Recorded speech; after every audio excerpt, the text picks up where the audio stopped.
बहुत समय पहले की बात है। एक छोटे से गांव में एक ऐसा रहस्यमय वृक्ष था जिसे सभी लोग बचपन से ही सुनते थे। इस वृक्ष के नीचे बैठे व्यक्ति को उसके आसपास की अद्वितीय सुंदरता के कारण कोई भी परेशानी महसूस नहीं होती थी। एक दिन गांव का एक बच्चा राज ने इस वृक्ष के बारे में सुना और उसकी खोज में निकल पड़ा।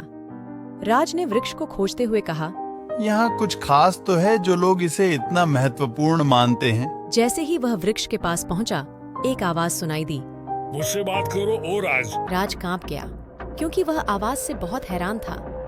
वृक्ष ने फिर कहा, मैं एक जादुई वृक्ष हूँ जो किसी को भी खुशियाँ और समस्त इच्छाएं पूरी कर सकता हूँ। तुम्हारी एक इच्छा पूरी होने का समय है। राज हैरत में था, लेकिन फिर उसने सोचा, मुझे एक ऐसी शक्ति चाहिए जो सभी को मदद कर सके। और बिल्कुल वही हुआ।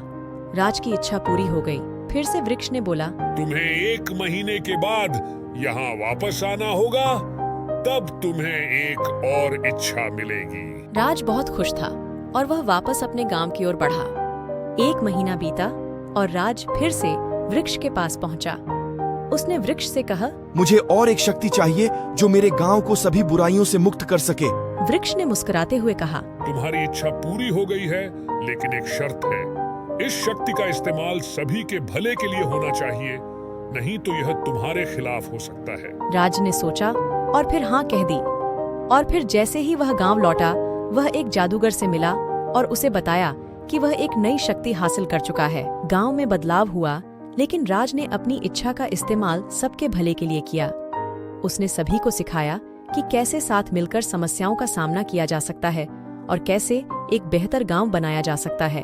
फिर एक दिन जब राज वृक्ष के पास वापस गया, वह देखा कि वृक्ष ने अब एक बार फिर से मुस्कुराहट भरी आवाज में कहा, तुमने सिखा लिया कि सच्ची शक्ति उस व्यक्ति की होती है जो उसे उचित तरीके से इस्तेमाल करता है। तुमने सबको समृद्धि और खुशियां दी हैं। अब मैं तुम्हें आजीवन के लिए एक खास, बहुत अद्भुत शक्ति देता हूँ। राज की आंखों में आंसू थे और वृक्ष ने कहा, तुम अब अमर बन गए हो। तुम्हारी इच्छाएं कभी पूरी नहीं होंगी और तुम सदैव सबके भले के लिए काम करोगे। इस प्रकार राज ने जीवन भर सबके भले के लिए काम किया और गांव को एक नया दिशा दी।